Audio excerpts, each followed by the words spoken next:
পাঁচ শ্রেণীর মানুষের রোজা রেখেও কোনো লাভ হবে না। সেই পাঁচ শ্রেণীর মানুষ কারা? আসসালামু আলাইকুম রাহমাতুল্লাহি ওয়া বারাকাতুহু। আলহামদুলিল্লাহি ওয়া কাফা ওয়া সালামুন আলা ইবাদিহিল্লাযিনা ইসতাফা, আম্মা বাদ। সম্মানিত দর্শক শ্রোতা, আজ আমি আপনাদের সম্মুখে যে বিষয়টি নিয়ে আলোচনা উপস্থাপন করব সেটি হচ্ছে পাঁচ শ্রেণীর মানুষের রোজা রেখেও কোনো লাভ হবে না। সেই পাঁচ শ্রেণীর মানুষ কারা এ সম্পর্কে আমি আপনাদের সম্মুখে আলোচনা করতে যাচ্ছি। সম্মানিত সুধী, আল্লাহ সুবহানাহু ওয়া তাআলা পবিত্র কুরআনুল কারীমের ভিতরে বলেছেন, ইয়া আইয়ুহাল্লাযীনা আমানু কুতিবা আলাইকুমুস সিয়াম কামা কুতিবা আলাল্লাযীনা মিন ক্বাবলিকুম লাআল্লাকুম তাত্তাকুন। হে ঈমানদারগণ, তোমাদের উপরে পবিত্র মাহে রমজানের রোজা ফরজ করা হয়েছে।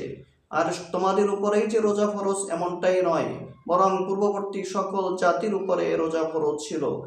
আর রোজা ফরজ করার উদ্দেশ্য হচ্ছে যাতে করে হতে পারো তোমরা মুত্তাকি, যাতে করে হতে পারো তোমরা আল্লাহ ভীরু পরহেজগার বান্দা। পাঁচ ধরনের মানুষ আছে যারা রোজা রাখে কিন্তু তাদের রোজার কোনো সওয়াব হয় না। সম্মানিত দর্শক শ্রোতা, এক নম্বর হচ্ছে যারা রোজা রাখে অথচ জবানের হেফাজত করে না, আল্লাহ তাআলার কাছে তার কোনো সওয়াব হবে না। অর্থাৎ রোজা রাখলো অথচ অনর্থক কথা বলল, মিথ্যা বলল, গীবাত শিকায়াত করলো, তাহলে এই মানুষটা রোজা রেখে কি বা লাভ আছে? এই মানুষটা রোজা রেখে আসলে কোনো প্রকার লাভ হবে না, বরং অনর্থক তার ক্ষুধায় কষ্ট পাওয়াটাই হবে, এছাড়া আর কোনো কিছুই হবে না। দ্বিতীয় নম্বর হচ্ছে রোজা রেখে তার নজর হেফাজত করলো না, তাহলে তার রোজার কোনো সওয়াব হবে না। এজন্য প্রত্যেকটি মুমিন মুমিনাত, নারী পুরুষ সবারই হচ্ছে রোজা রেখে তার নজরকে হেফাজত করা। তৃতীয় নাম্বার হচ্ছে কোনো অশ্লীল কিছু শোনা বা অন্যের গীবাত বলা বা শুনলে রোজার সওয়াব পাওয়া যাবে না। এজন্য রোজা রেখে কখনোই গান শোনা বা ছবি দেখা বা বিভিন্ন ধরনের অশ্লীল মুভি বা এ ধরনের অনর্থক কাজ, যেমন ক্যারাম খেলা অথবা লুডো খেলা, এই ধরনের কাজগুলি করে সময় কাটানো, এটা কিছুতেই ঠিক হবে না। তাহলে তার রোজা দিয়ে কোনো সওয়াব পাওয়ার আশা করা যায় না। চতুর্থ নম্বর হচ্ছে অন্যের হক মেরে খেলে রোজা কবুল হবে না। আমাদের দেশে অনেক মানুষই রয়েছে যারা রোজা রাখে কিন্তু পরের হক মেরে খায়। আল্লাহ তাআলার ইবাদত যদি কম করে তাহলে সেটা আল্লাহ তাআলা মাফ করতে পারে, কিন্তু যদি অন্য কোনো মানুষের হক মেরে খায় তাহলে আল্লাহ তাআলা ক্ষমা করতে পারবে না। অবশ্যই যার হক মেরে খেয়েছে তারই ক্ষমা করতে হবে। এক্ষেত্রে যদি কোনো ব্যক্তি অন্যের হক মেরে খায় তাহলে তার রোজা আল্লাহ তাআলার দরবারে কবুল হবে না। 5 নম্বর হচ্ছে হারাম টাকায় সেহরি খেলে, হারাম টাকায় ইফতারি করলে তার রোজা কবুল হবে না।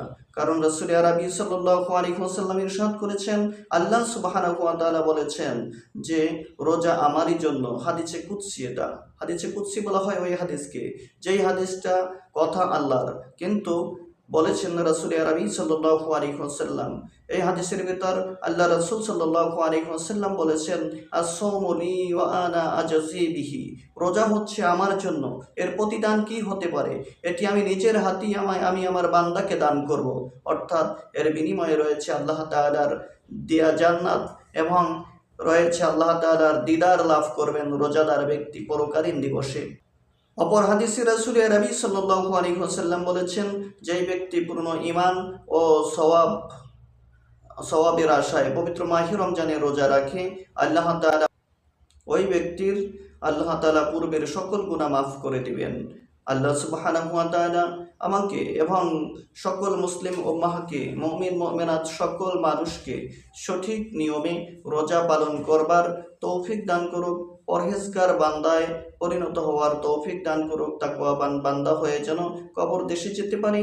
আল্লাহ সুবহানাহু ওয়া তাআলা সেই তৌফিক আমাদেরকে দান করুক। আমিন। আসসালামু আলাইকুম ওয়া রাহমাতুল্লাহি ওয়া বারাকাতুহু।